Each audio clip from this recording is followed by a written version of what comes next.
Christopher Pyne is the Education Minister. He joined me tonight here in Canberra.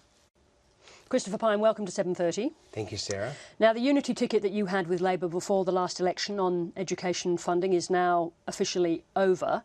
How do you expect the states to find the money to fund those school improvements that you were both in favour of? Well, the unity ticket, in fact, is entirely in place. I hate to disagree with you so early in the interview, but we promised that we would fund the school funding model over the forward estimates over the 4 years of this funding agreement, and that's exactly what we've done. Except that I think that what people understood from the unity ticket was that you shared the view that those improvements to schools, particularly lower performing schools, that was an idea, a concept and funding that you supported. People didn't understand from that you were going to disappear from that system 4 years later.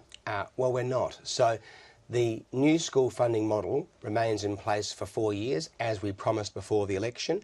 In fact, ironically, we're putting more money into school education than Labor would have, because Bill Shorten took $1.2 billion out in the pre-election fiscal outlook. So we're delivering $18.1 billion for schools in 2017. Beyond that, we haven't said for a moment that the model will change. It will continue to be a needs-based model with loadings for things like disability and other disadvantage. It will increase year by year by CPI plus enrolments based on the base figure in 2017. So, in fact, the new school funding model will continue into the future. But the big ramp up to fund the Gonski reforms as they were laid out in the report, that money is not there after the forward estimates. Well, Labor was never implementing the Gonski model, because the Gonski model was $114 billion over 10 years, and not even Labor was pretending that they could do that. The extra money that they used to promise was a blue sky promise that they know they could never have delivered.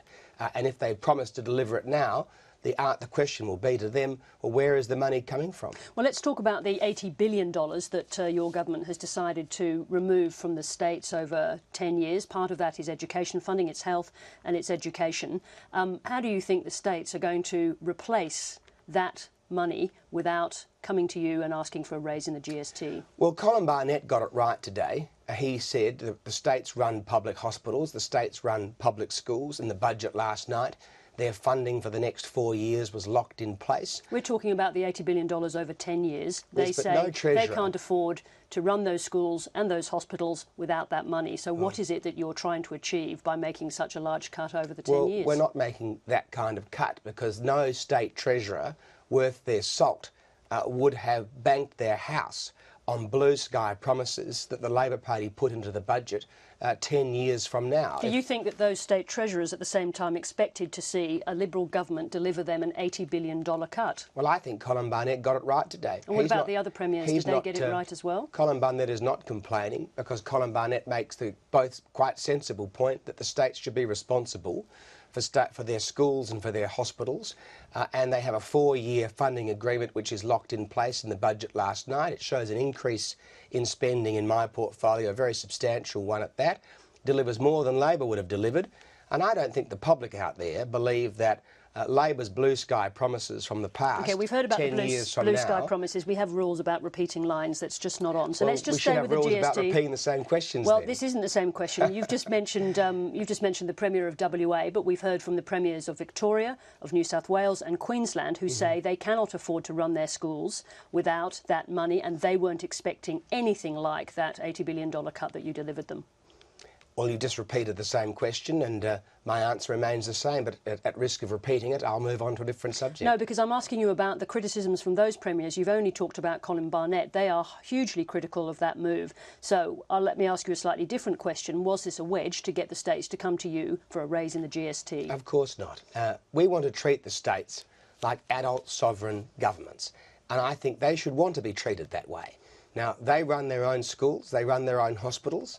They need to find their own revenue measures if they believe that they don't have enough funds to do so. What are you suggesting there? You're suggesting some income tax raises, as were suggested in the Commission of Audit, perhaps, for the states? No, I'm not suggesting that. It's entirely a matter for the states and territories, because, Sarah, they're adult governments and they need to be treated like adult governments. But they don't have access to that sort of revenue. What are you actually saying there? I don't understand what form of revenue you think the states can get their hands on to make up that shortfall. Well, I'm not a believer in infantilising the states, and I think Colin Barnett takes the right attitude in Western Australia about the responsibilities that he has as a Premier. Nonetheless, you haven't provided an answer on the revenue. You're saying they need to be adult and not like children, but they still need money to pay for those things. Where is that money coming from?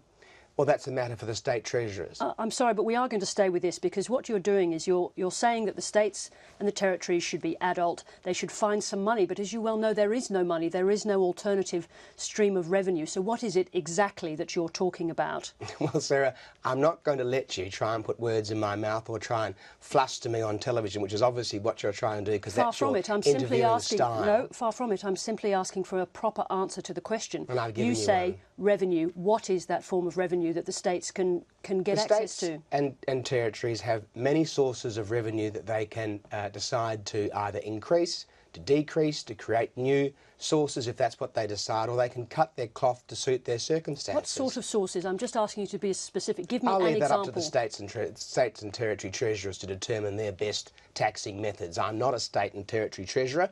I'm the Federal Minister for Education, and I thought you wanted me to come on the show and talk about higher education reform, but clearly I was wrong about that. Now, we spent so long on this because this was a measure of your treasurer, your government in last night's budget, but we did want to talk about reform in the universities. I think you've run out of time. No, I think we've got enough time just to talk about the fact that we are now talking about universities being freed up to charge their own fees. How high could those fees go? Well, that'll be a matter for the universities to determine, and obviously the market will ensure that those prices reflect what students are prepared to pay. Now, the great thing about our reforms in higher education is that it massively expands the number of students that will be able to access higher education. So we're bringing the demand-driven system to diplomas and associate degrees, giving 80,000 more students an opportunity to go to university in these pathways programs. That's coupled, of course, with a new trade support loan program, which will mean that apprentices will have a great deal more support like higher education students have had. So we're expanding the opportunities to low socioeconomic status students and students with potentially low ATAR scores to get a university education. And we're going to have the biggest Commonwealth Scholarships Fund in Australia's history. So this is a great news story for people who want to have the opportunity to go to university.